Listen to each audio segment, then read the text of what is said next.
Salut tout le monde, nous avons une correction des tests précédents. Alors la phrase, le texte contient 3 paragraphes, contient 3 fautes. Alors je relève les fautes de la phrase ci-dessus. Le texte contient, alors nous avons un T, le verbe contenir au présent.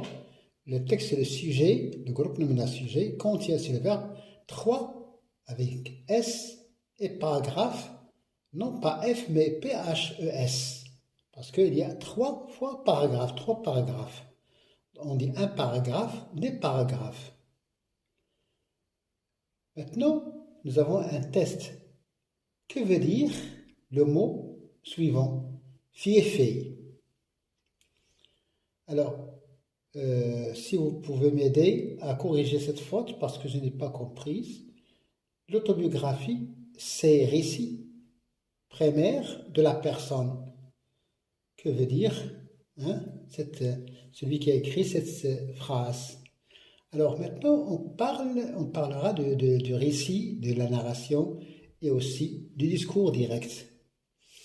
Alors, le narrateur dans un récit peut rapporter les paroles d'un personnage telles qu'elles ont été formulées. Nous avons ici l'accord parce qu'il y a l'auxiliaire être. Le narrateur dans un récit peut rapporter les paroles d'un personnage.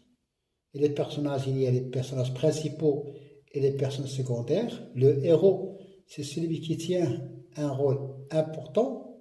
Le féminin, c'est l'héroïne. Le narrateur, le féminin, c'est la narratrice. C'est celui qui raconte un récit. Et le récit peut être une nouvelle, un roman, un conte. Le narrateur, dans un récit, peut rapporter les paroles d'un personnage telles qu'elles ont été formulées.